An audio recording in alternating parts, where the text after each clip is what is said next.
Саламатсыздар урматтуу достор, урматтуу окуучулар. Сиздер менен онлайн сабактан кайрадан жолугуп турганыма аябай кубанычтамын. Эгерде сиз бул баракчада алгачкы жолу болуп жаткан болсоңуз, анда биздин баракчага катталып, коңгуроочону басып коюуну унутпаңыз. Бул сиз үчүн аябай жакшы мүмкүнчүлүк дегенибиз, биздин баракчадан жарыяланып жаткан түрдүү предметтер боюнча онлайн сабактарды эң алгачкылардан болуп көрө алуу мүмкүнчүлүгүнө ээ болосуздар. Урматтуу окуучулар, бүгүнкү сабагыбыз информатика сабагына арналат. Тагыраагы 5-класстан 11-класска чейин эле класстан сырткаркы кошумча билимдерибизди ашыруучу сабак деп кабыл алсак болот. Бүгүн биз ар бир адам баласына керек болгон учурда, ар бир адамга керек болгон компьютерди колдонгон ар бир адам каалайбы жокпу, бул программаны иштетүүсү керек болгон бир программа жөнүндө айтып берем. Бул тагыраагы сиздер көрүп турган Microsoft Office Word. Бул офистик программа. Демек, бул программада иштөө үчүн кадимкидей эле сиздер көрүп тургандай момундай терезе ачылат. Азыр биз бүгүн биринчи сабагыбыз болгондуктан мен түрдүү клавиатуралар менен ишке ашырылуучу комбинацияларды жана жалпы эле баракчаларды форматтоо, аларды дизайн кылуу, мына ушулар жөнүндө сиздерге айтып берем. Сиздер көрүп тургандай бул жерде бир канча шрифттер турат. Бул дегенибиз кол тамга деп түшүнсөк болот. Эми окуучулардын ар биринин кол тамгасы ар түрдүү болот. Демек, компьютерде дал ошондой бир канча кол тамгалар бар. Сиздер ошолорду тандап, каалаган кол тамгалар менен жазсаңыздар болот. Мисалы, азыр сиздер менен биргеликте реферат даярдап көрөлү. Алгач жазабыз: Кыргыз Республикасынын билим берүү жана илим министрлиги Ош шаардык билим берүү башкармалыгы номер 52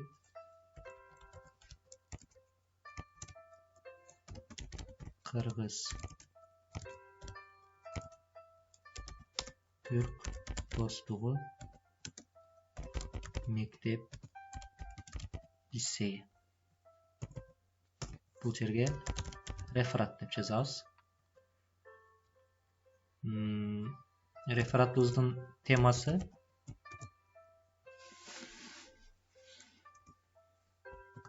эмне десек?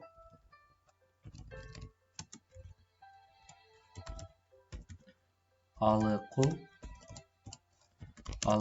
Осмоновдун чыгармалары десек, андан сырткары Ош шаары 2020 жыл. Бул жерде аткарган Шамырзаев Илгиз Каныбекович, текшерген Шамырзаев Илгиз Каныбекович десек. Эми мынакей, жалпыңыздар көрүп турасыздар, биз тексттерин жазып алдык. Эгерде клавиатураларда иштөөнү кааласаңыздар, бул мындан да жеңилирээк болот. Эми рамканы кантип алып келебиз? Бул жерге биз азыр рамканы алып келишибиз керек. Аны алып келиш үчүн биз бул жерден дизайнга киребиз. Дизайнда граница страницы деген атайын бөлүм бар. Мына ошол жерден биз страница дегенди тандап алабыз да, анан биз каалаган рамканы ошол жерге алып барып коебуз. Көбүнчө документтерде мына бул рамканы колдонсоңуздар жакшы болот. Эми кайрадан главный баракчага кайтып барабыз жана эгерде Ctrl-A клавишасын чогуу баса турган болсоңуздар, анда автоматтык түрдө сиздер жазган бардык тексттер белгиленип калат. Эгерде Ctrl менен латын арбиндеги E тамгасын баса турган болсоңуздар, анда сиздердин текстти автоматтык түрдө ортого алып келип берет. Эми биз чоңойтобуз. Текстти чоңойттук. Бул жерден маанилүү бир бөлүмдү тандайбыз. Атайын шрифтти тандайбыз. Мисалы, ушул шрифтти тандайлы.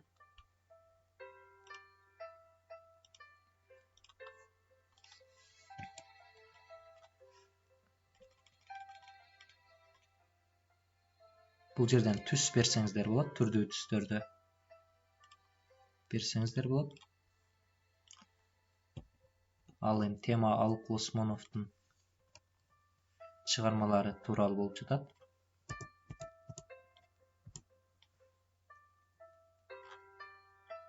Эгерде кайсы бир тексттин бөлүгүн белгилеп туруп, Ctrl менен латын арабиндеги B тамгасын баса турган болсоңуздар, анда сиздердин текст жырный болбой калат.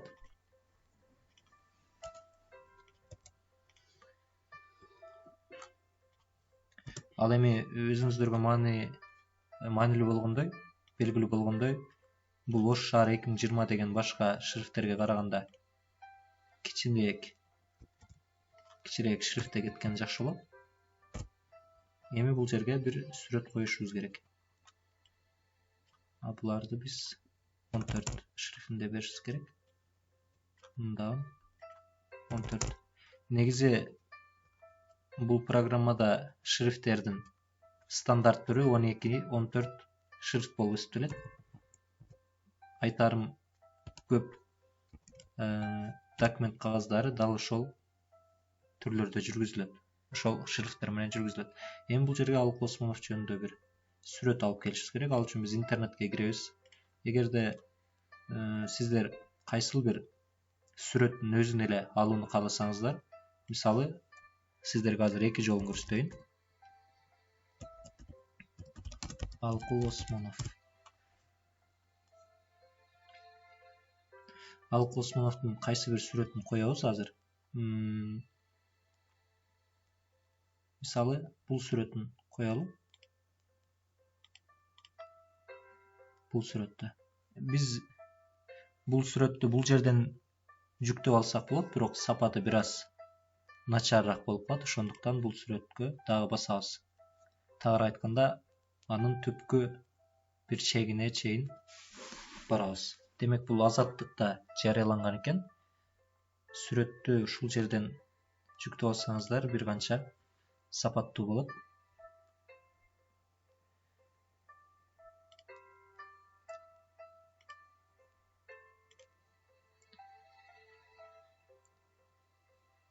Жүктөлүп жатат. Бул жерден копирайт кылабыз. Копирайт кылганда кааласаңыздар клавишанын жардамы менен сиздер копирайт этсеңиздер болот. Же болбосо клавишанын жардамы менен Ctrl латын арабиндеги K-ны баса турган болсоңуздар, анда копирайт этет. Бул жака Ctrl латын алфавитиндеги V-ны бассаңыздар, анда старт этет. Бул сүрөттү жайгаштырабыз ордуна. Кээде бул сүрөттөрдү ары бери алып барсаңыздар, жылбай калат. Мына ошол учурда жалпы сиздер каалагандай калыпка салыш үчүн эки жолу басасыздар.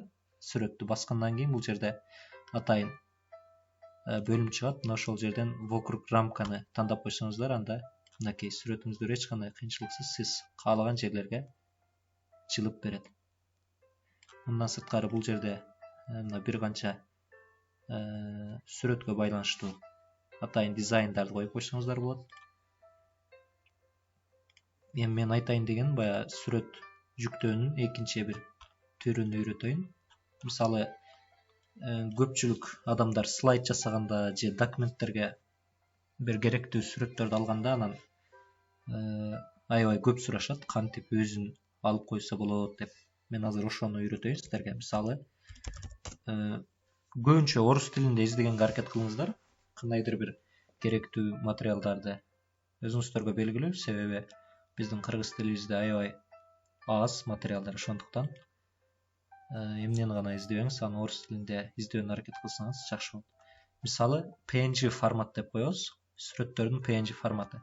Эгерде сиз Google'дан PNG форматта издесеңиз, анда бул сүрөттөрдүн аябай жакшы ыңгайлуулуктары бар.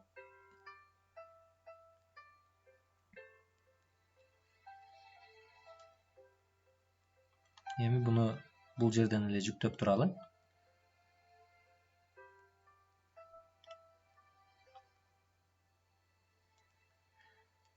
Мынакей жүктөдүк. Эми копировать этебиз жана мисалы азыр ушул жерге стат этейин. Мына урматтуу окуучулар, урматтуу достор, өзүңөр көргөндөй алманын өзү эле болду. Алманын өзү эле түштү, бир гана алма. Демек, бир канча сүрөттөрдү PNG форматта издеп, PNG түрүндө колдонсоңуз, дал ушундай алманын өзү эле түшөт. Жана бул жерден бир канча өзүңүз каалагандай дизайн кылып бул жерлерге жазсаңыз болот.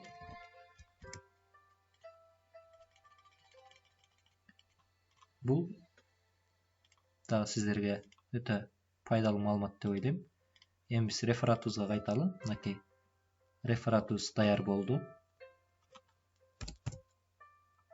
Биздин рефератыбыздын титулдук баракчасы даяр болду. Эми жөнөкөй эле бир эрежелер, кантип муну принтер аркылуу кагазга чыгарабыз.